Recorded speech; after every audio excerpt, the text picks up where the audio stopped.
उसका जीवन कच्ची मिट्टी, हर सांचे में वो ढलती है। हो उसका जीवन कच्ची मिट्टी, हर सांचे में वो ढलती है।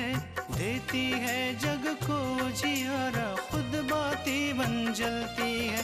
अपनों के नाम वो कर जाती है।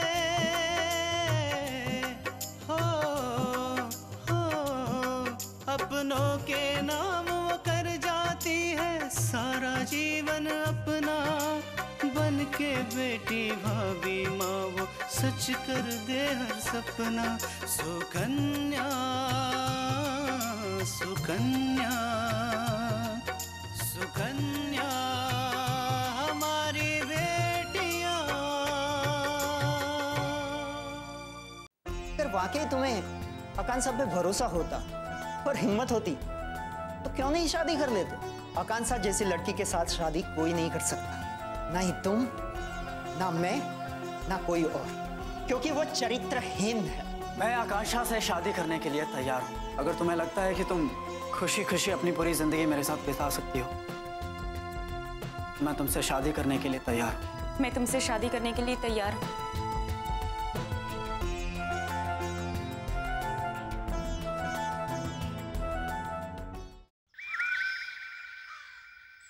क्या तुम लोगों ने विराज को शादी पे भेज दिया?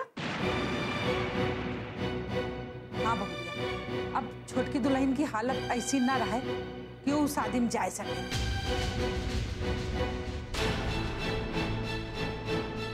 और विशाल का हिया रहा जरूरी रहा, कहे कि डॉक्टर से दवाई ववाई लायक पड़े, यही खातिर विराज का भेज दिए हैं। अब बहू का अच्छा लगी ना कि उनके दोस्त की शादी है।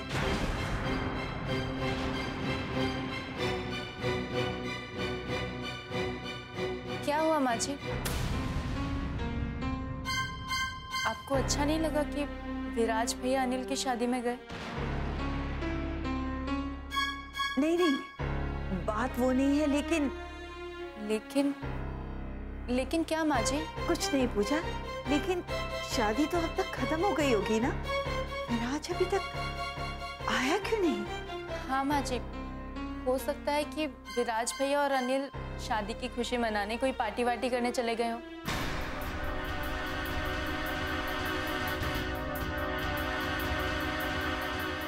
आखिर अनिल की जिंदगी का तो बहुत अहम दिन है ना आज।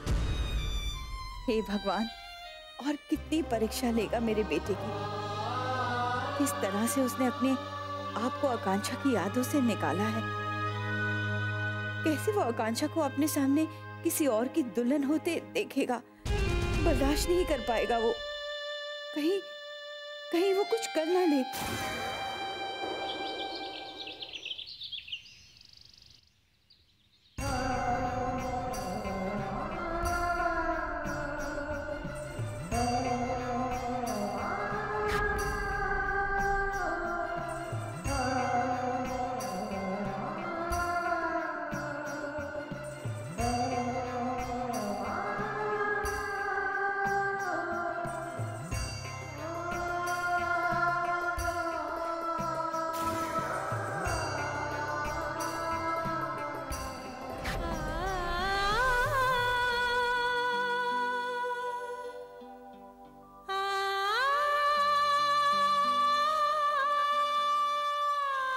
तो आकांक्षा की शादी भी हो गई होगी ना माँ जी? दुल्हन के लिबास में कितनी सुंदर लग रही होगी ना।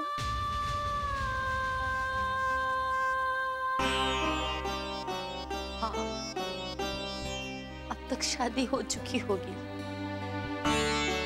पता है दुल्हन, तुम जितना आकांक्षा को याद कर रही हो ना, वो भी तुम्हें उतना ही याद कर रही होगी, क्योंकि तुम दोनों बहनें ही नहीं, दोस्त भी तो थे ना।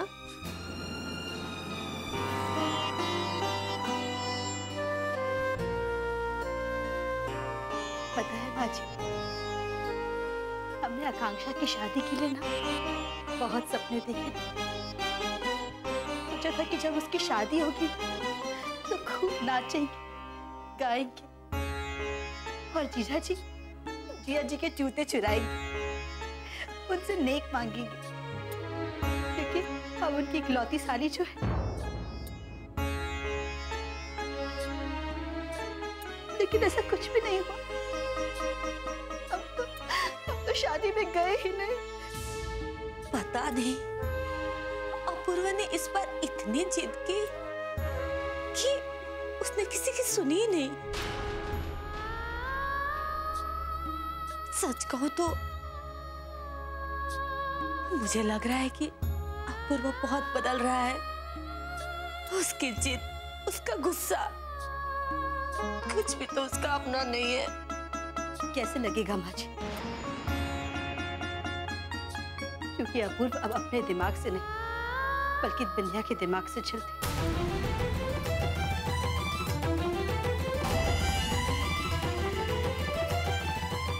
तुम कहना क्या चाहती हो दुल्हन? हाँ जी, हमें शक नहीं बल्कि इस बात का यकीन है कि बिंदिया अपूर्व को भड़का रही है। आपको याद है उस दिन हमने माँ से कहा था कि अपूर्व के क्लाइंट घर पर खाना खाने आ रहे हैं, इसलिए हम वहां नहीं आ सकते और शादी के दिन आएंगे। और आपको पता है ये बात बिंदिया ने अपूर्व को बता दी और अपूर्व ने फोन करके आकांक्षा को सारी बात सच सच बता दी।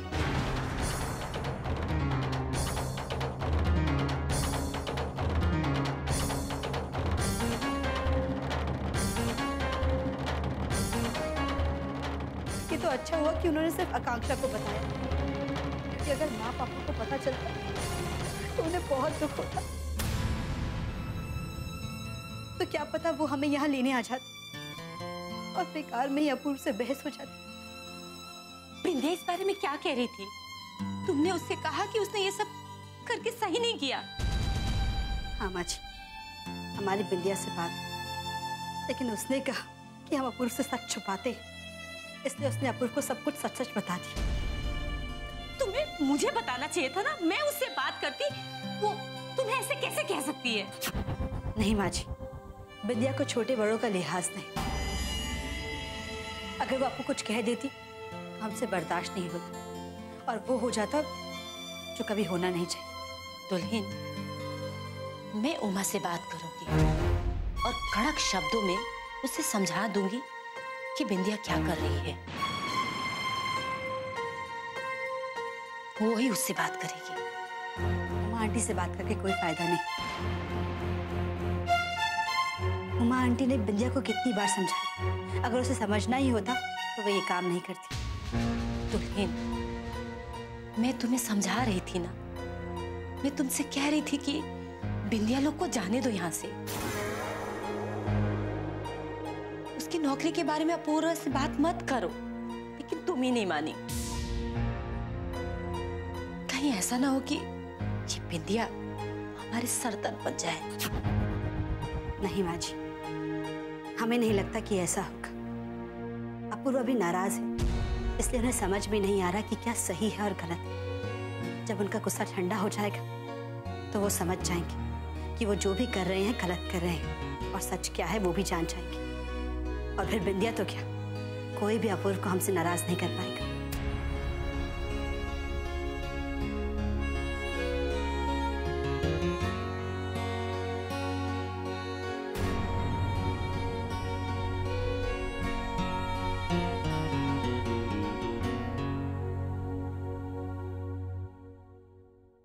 सुकन्या हमारी बेटियां,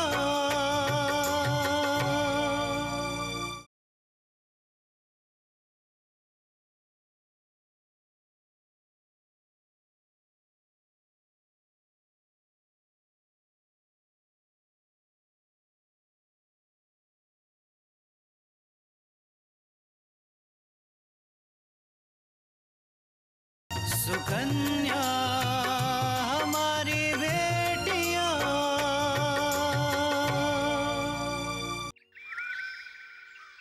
कहे ना बहुरिया कि थोड़ा घर में सामान। जी अम्मा जी। आ रही थी नू तुम?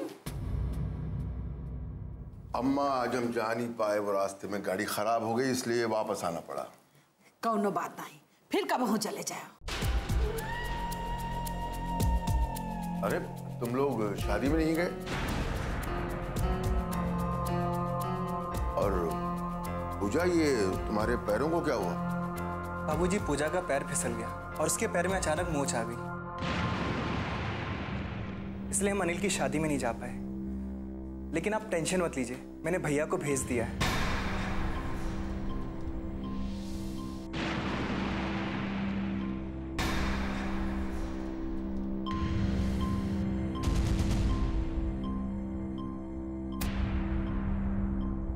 तुम्हें विराज को भेजने की क्या जरूरत थी? तुम अकेले नहीं जा सकते थे? तुम जानते हो ना कि हम नहीं चाहते कि विराज कभी आकांक्षा से मिले, और उसकी शादी में भेज दिया तुमने उसे।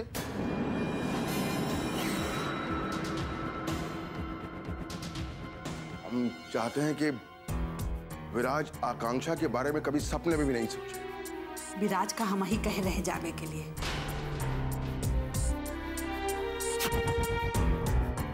कहा है ना कि छोटकी दुल्हन के पांव में चोट लग गई रहे तो विशाल का रहब जरूरी रहे। पता नहीं डॉक्टर के पास ले जावे पड़त तो। और वो कहा है कि अनिल विराज का खास दोस्त तो है, और राम स्वरूप हमने संबंधी, तो इस तरह दोनों रिश्ते निपट जाए हैं।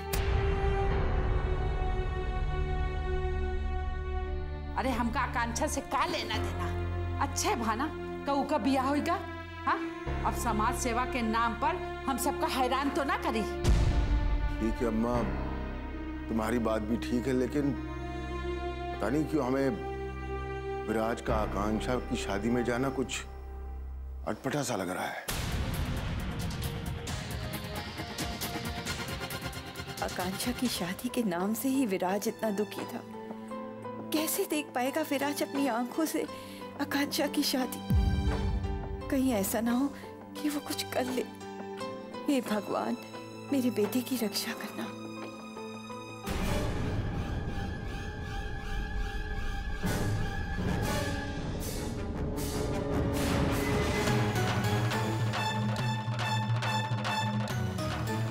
विराज,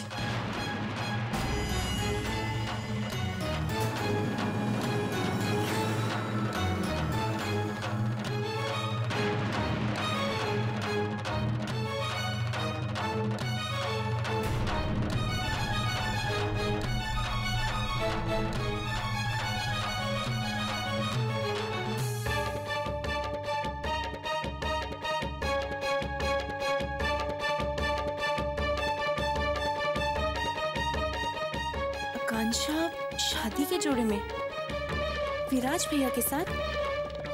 ये चक्कर क्या है?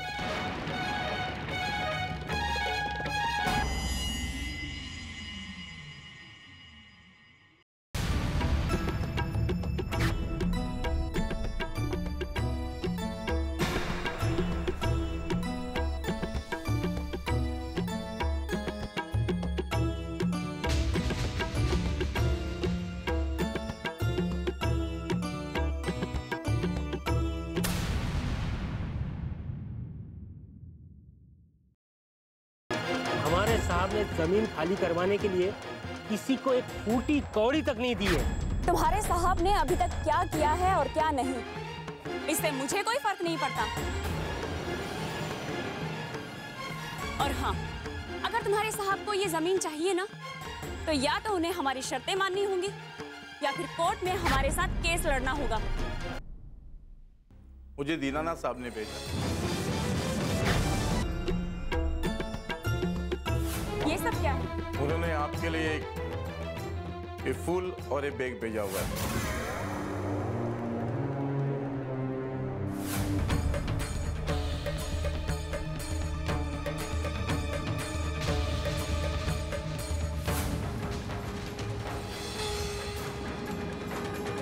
अपना ये बैग उठाओ और जाकर अपने साहब को वापस दे देना, और उनसे कहना कि मुझे उनके पैसों की कोई जरूरत नहीं है।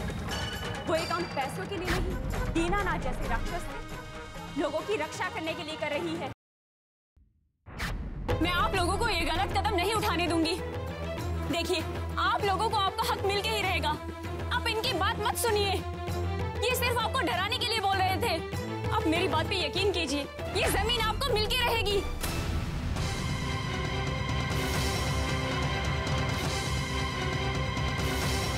सुकन्या हमारी बेटियां,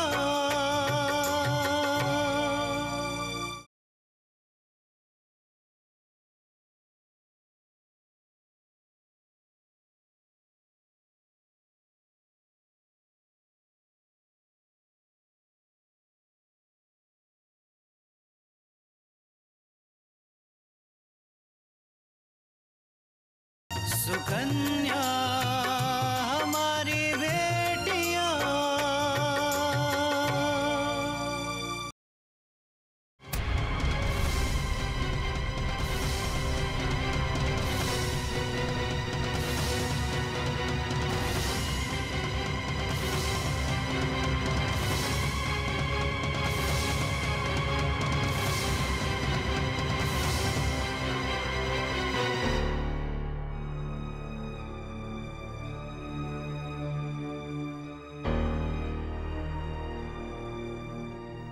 चुप चुप जियो।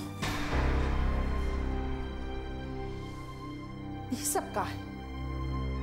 और ये लड़की कौन है? दादी, ये आकांक्षा है।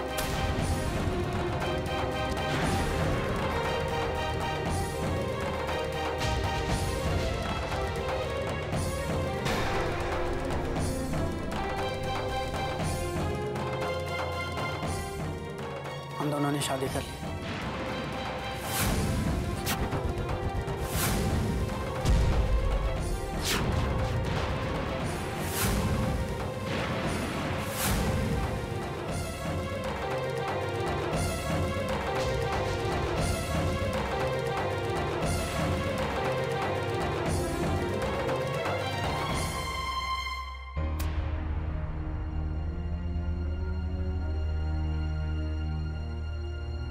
माँ, मैं जानता हूँ कि शादी आपकी नजर में गलत है, लेकिन सब कुछ जल्दबाजी में हो गया। हमें माफ कर दीजिए और आशीर्वाद दीजिए।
सुकन्या हमारी बेटियां।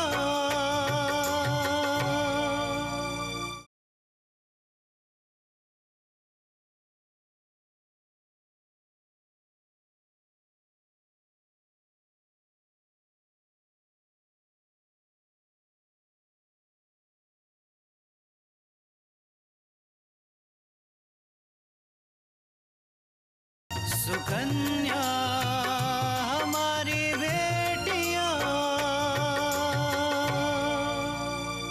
विराज, तुम्हारी हिम्मत कैसे हुई इस लड़की को हमारे घर में लाने की। और ये शादी तुम्हें यह हक किसने दिया? ये हमारी मर्जी के खिलाफ हमारे ही दुश्मन से शादी कर लो।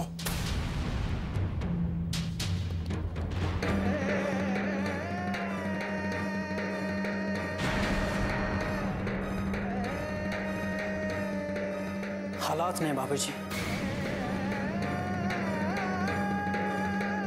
बाबूजी, जब मैं आकांक्षा और अनिल की शादी में गया, वहां हालात कुछ इस तरह के हो गए कि मुझे और आकांक्षा को ही शादी करनी पड़ी।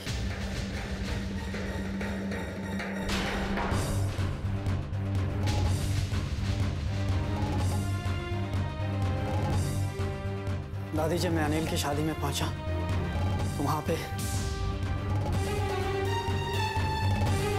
मैं वही लाखों हूं जिसने आपकी बेटी को भरी सड़क से उठाया था। मैं वही लाखों हूं जिसके साथ आपकी बेटी एक रात रही थी। आपकी बेटी के पास ऐसा कोई सबूत नहीं है कि जिससे यह साबित हो सके कि उसका लाखन से कोई संबंध नहीं है। मैं आपके सामने हाथ छोड़ता हूं, पैर पड़ता हूं आपके। आशा बहुत अच्छी लड़की है, तुझे पूरी जिंदगी खुश रखेगी। अगर तुम्हें इतना ही यकीन है आकांक्षा पे कि लाखन और आकांक्षा के बीच कुछ नहीं हो, तो खुद शादी क्यों नहीं कर लेते? अब अगर तुमने एक भी शब्द और कहा ना, तो भूल जाऊंगा कि तू मेरा दोस्त है।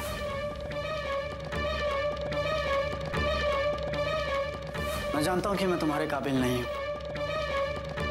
अगर तुम्हें लगता है कि तुम खुशी खुशी अपनी पूरी जिंदगी मेरे साथ बिता सकती हो, मैं तुमसे शादी करने के लिए तैयार हूं। ऐसा कोई भी निर्णय मत लेना जिसकी वजह से तुम्हें जिंदगी भर पछताना पड़े। आकांक्षा, आखिरी फैसला तुम्हारा ही है, जो तुम समझो कह सकती हो। मैं तुमसे शादी करने के लिए तैयार हूँ। बाबूजी, इन हालात में मुझे जो सही लगा, जो मेरे दिल को लगा, वही मैंने किया। हालात जैसे भी रहे हो, ये लड़की इस घर की बहू कभी नहीं बन सकती।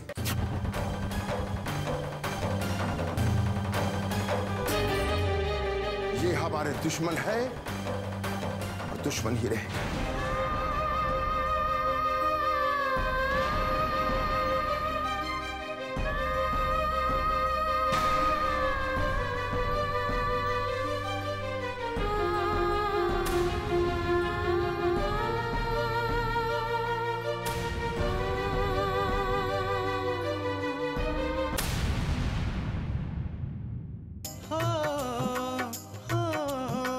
अपनों के नाम वो कर जाती है सारा जीवन अपना, बन के बेटी भाभी माँ वो सच कर दे हर सपना।